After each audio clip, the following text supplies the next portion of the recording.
everybody, it's me, back again, Sean from Sean's Super Show. And I recently got this new train.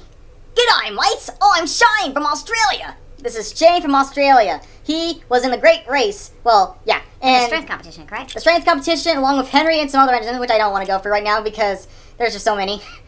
And he is from Australia. And he's a stream-on locomotive, and I got him very recently. He was one of my earliest presents. And he's like this sort of, I can't describe the green color, but it's really nice. He's really nice. It's almost like a hunter green. Yeah, okay, let's go with that. Okay. He's a hunter green color, and his number is 520, or 520. Right. It's pretty interesting, though. That's a pretty big number. Yeah. All right. Well, you had a surprise for the viewers. Mm-hmm. And this is something he's going to do from time to time, but we're going to start off with the first, so it's in order. Story time with Sean. All right. This is the Free Railway Engines, book number 1. You know, kind of like how Thomas is number 1. So, let's go with this, okay? Let's do this. Let's do it. Edward's Day Out. Once upon a time, there was a little engine called Edward. He lived in a shed with 5 other engines. They were all bigger than Edward and boasted about it. "The driver won't choose you again," they said. "He wants big, strong engines like us."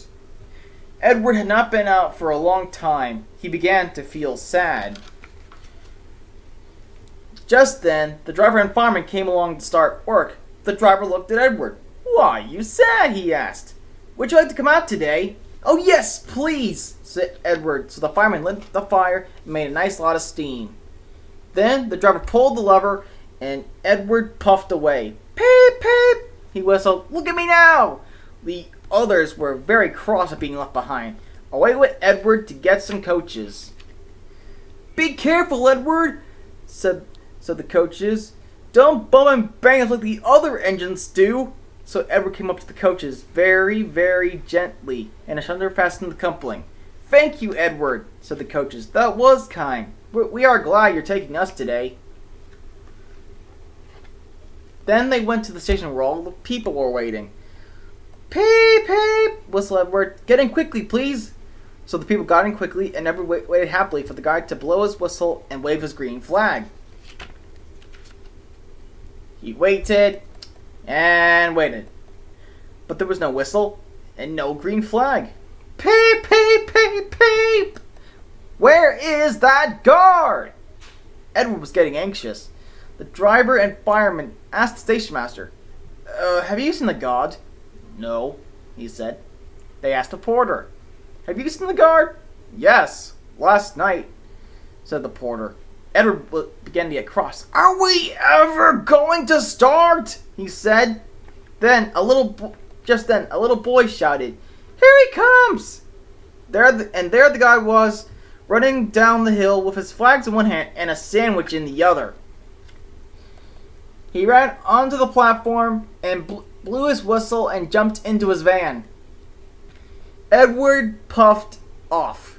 He did have a happy day. All the children ran to wave as he went past, and he met old friends at all the stations. He worked so hard that the driver promised to take him out again next day. "I'm going out again tomorrow," he said. He told the other engines that night in the shed. "What do you think of that?" But he didn't hear what they thought, for he was so tired and happy he fell asleep at once. Edward and Gordon. One of the engines in Edward's shed was called Gordon. He was very big and very proud. "You watch me this afternoon, little Edward," he boasted, "as I rush through with the express. That will be a splendid sight for you." Just then, his driver pulled the lever. "Goodbye, little Edward," said Gordon as he puffed away. "Look out for me this afternoon." Edward went off too to do some shunting. Edward liked shunting. It was fun playing with the trucks. He would come up quietly and give them a pull. "Oh, oh, oh, oh, oh!" screamed the trucks. "Whatever is happening?" Then he would stop, and the silly trucks would go bump into each other. "Oh, oh, oh, oh, oh!" They screamed again. They cried again. Edward pushed them until they were running nicely, and then when they weren't expecting it, he would stop. One of them would be able to run into the other line. Edward played until there were no more trucks. Then he'd stop to rest. Presently, he heard a whistle.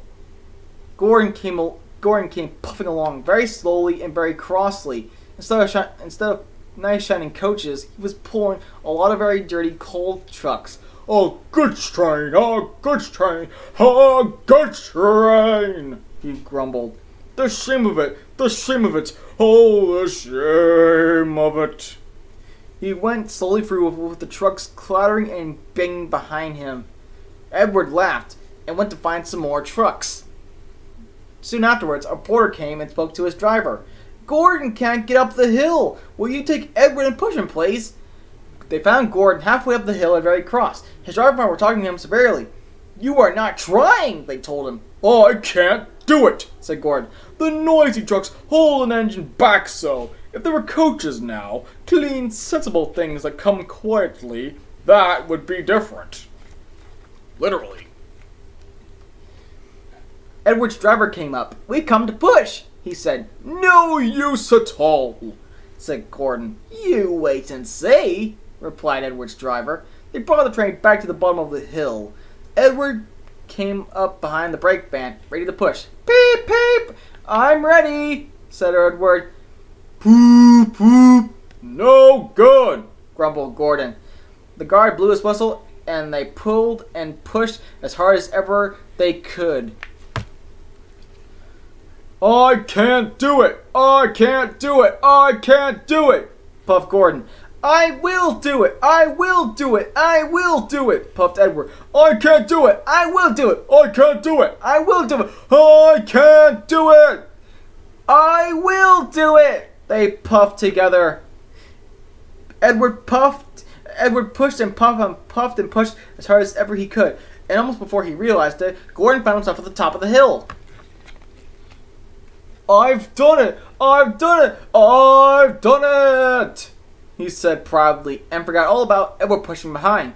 He didn't wait to say thank you, but ran on so fast that he passed 2 chances before his driver could make him stop. Edward had pushed so hard that when he got to the top, he was out of breath. Gordon ran on so fast that Edward was left behind. The guard waved and waved, but Edward couldn't catch up. He ran on to the next station, and there the driver and fireman said they were very pleased with him. The fireman gave him a nice long drink of water, and the driver said, "I'll get on my paint tomorrow, and I'll give you a nice, beautiful new coat of blue with red stripes. Then you'll be the smartest engine in the shed." The sad story of Henry. Once an engine attached to a train was afraid of a few drops of rain.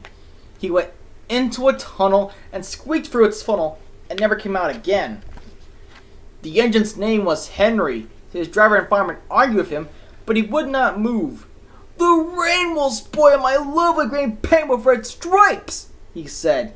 The guard blew his whistle till he had no more breath and waved his flags till his arms ached.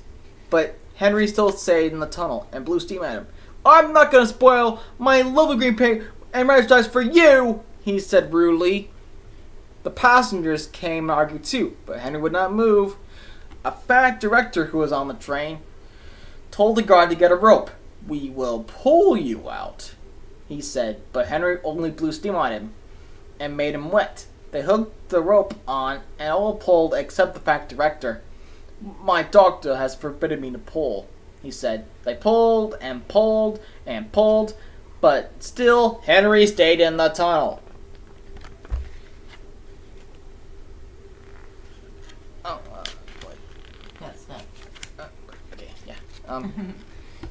Then they tried pushing from the other end. The fat director said, 1, 2, 3, push! But did not help. "My doctor has forbidden me to push," he said. They pushed and pushed and pushed, but still Henry stayed in the tunnel.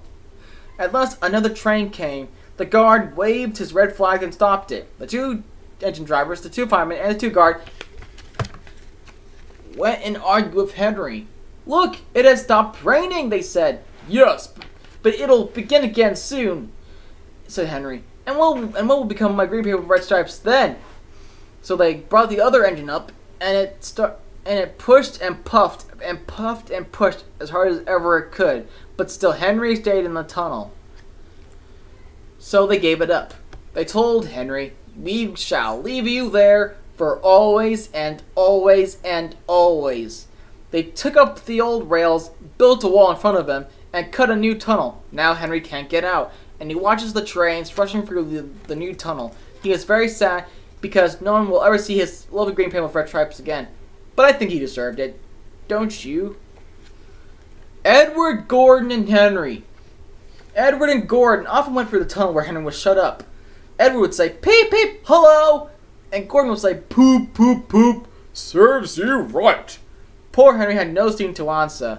His fire had gone out. Soot and dirt from the tunnel roof had spoiled his little green paper with red stripes. He was cold and unhappy, and wanted to come out and pull trains too. Gordon always pulled the express. He was proud of being the only engine strong enough to do it. There were many heavy coaches, full of important people like the factory director who had punished Henry. Gordon was seeing how fast he'd go. "Hurry, hurry, hurry!" he panted. "Trickety-trock, trickety-trock, trickety-trock," said the coaches. Gordon could see Henry's tunnel in front. "In a minute," he thought, "I'll poop, poop, poop Henry, and rush through and out into the open again." Closer and closer he came. He was almost there, when, crack, wheesh! He was in a cloud of steam and going slower and slower. His driver stopped the train. What has happened to me?" asked Gordon. "I feel so weak." "You've burst your safety valve," said the driver. "You can't pull the train anymore." "Oh dear," said Gordon. "And we were going so nicely too. Look at Henry laughing at me." Gordon made a face at Henry and blew smoke at him. Everybody got out and came to see Gordon. "Humph," said the factory director. "I never liked these big engines. Always going wrong. Send for another engine at once."